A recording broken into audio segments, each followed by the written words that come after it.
Hey, and welcome back to the e-learning video series on BASF biowaste processing.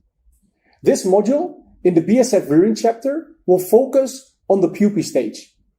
After watching this module, you'll be able to describe the process parameters of this stage. You'll also be able to execute setting up and dismantling the dark cage.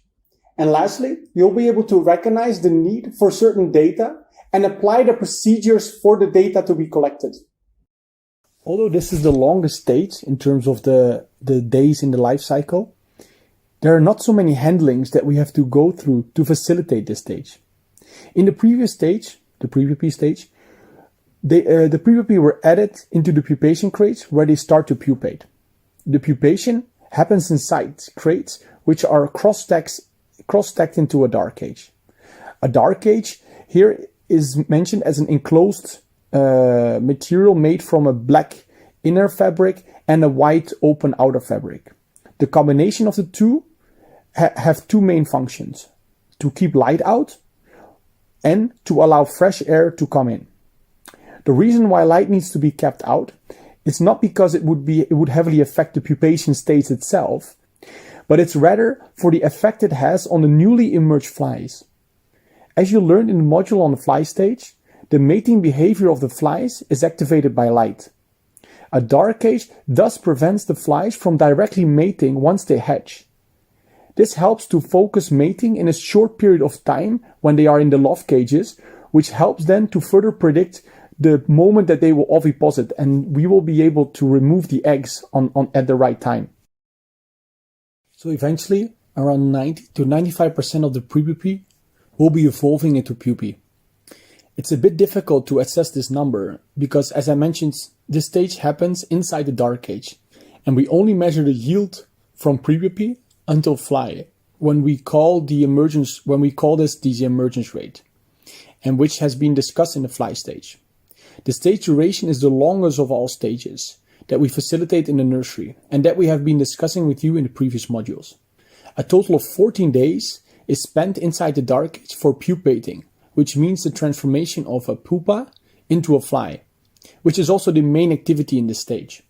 The density in the pupation containers is about 1 pupa per cubic centimeter, and the expected mass range is around 100 to 150 milligrams per pupa. This is a bit lighter than the weight of a pre-pupa because the pupae have consumed energy for the purpose of transforming into a fly and are therefore a bit lighter. So as mentioned, because the stage here doesn't require a lot of operations, the number of materials required for the operations are also limited. The items required are the dark cage frame, possibly on wheels so that it's mobile, and the dark cage, as previously mentioned, made up out of two materials, the black inner fabric and the white outer open fabric, which allows air to come in, but no light to come in. The big zipper that you see in front of you is to allow the 16 pupation boxes to be placed in here. The pupation boxes itself were presented to you in the previous module. So in the operations, we start by setting up a dark cage.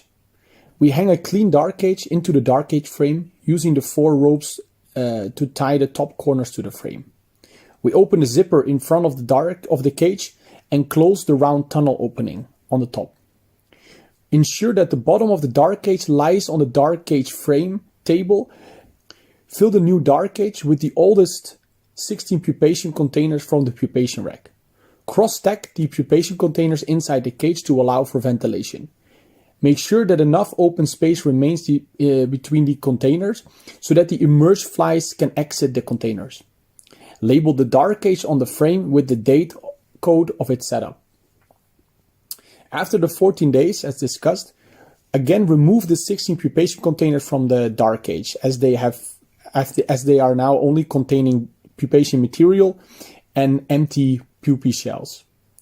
Empty the containers into a dustbin. If present, remove any dead flies from the dark cage bottom with a brush and dispose of them in the dustbin.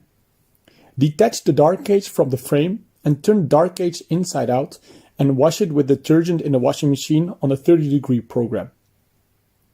Now clean the dark gauge frame. Spray the frame with a 95% alcohol solution and spread it out, especially over the bottom where it was in contact with the dark gauge, and let it dry. Remove the date label from the frame so it can be used for the next dark gauge. So we have now passed through the operation, and as mentioned in the beginning, it is quite short, and most of the stage take place as a process of the black soldier fly. We have here the two operations that we passed through in the video. The checklist that you have been introduced to in the introduction allows for these two stages to be two separate units. The order of the operation is reversed because we first have to remove an old dark gauge before we can set up a new one. So we remove the 16 boxes, we empty them and clean them, wash the cage on a cotton quick program in the washing machine, and then after cleaning the dark gauge frame, we set up the new dark gauge, and by moving in the 16 pupation boxes into a new freshly set up dark gauge and adding the label again to show the date of the new dark gauge. For the data collection of this stage, what we do is we note down the number of pre-pupae that go into the pupation box. This is important to be able to calculate later the emergence rate of the flies from the pre-pupae. To still keep track of the total amount of pre-pupae in a set of pupation boxes with a certain date code, we use this sheet where every day you have to add the date of the pupation box and add the number of boxes in total. You will then note down the amount of pre-pupae added to each of these pupation boxes in one set, and then you can calculate the total pre-pupae per box by looking at the previous log sheets of that pupation box set date code. Make sure though that you always add the same amount of pre-pupae to each pupation box in one set. This way you only need to add one data point of one box because it will be the same for the other boxes in this set. So we're nearing the end of this module. Here are two questions again.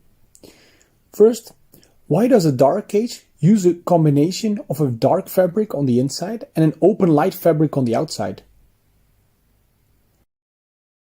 It is to prevent light from entering the dark gauge while still allowing for natural ventilation. It is to prevent the newly emerged flies from directly starting to mate. Next question. How long does the pupation stage take approximately? Around 2 weeks. We've already come to the end of this module on the pupae stage. In this module, you learned that the pupae stage in the BSF life cycle comes before the fly stage and after the pre-pupae stage. You've also learned that the pre-pupae, after crawling out, are placed into pupation crates where they pupate. The pupation crates are then placed in the dark gauge where the flies emerge from the pupae. Lastly, you learned about that correct dosing of the pre-pupae in the pupation crates and timely management of the pupation crates in the dark gauges is very important for proper emergence of the fly. Thank you for watching this module, part of the e-learning video series on BSF biowaste processing. More information can be found in the BSF step-by-step guide, which you can download through the QR code here. Both of these materials were part of the Forward project by EWAC, in collaboration with the Ministry of Public Works in Indonesia and funded by SECO, the Swiss State Secretariat for Economic Affairs.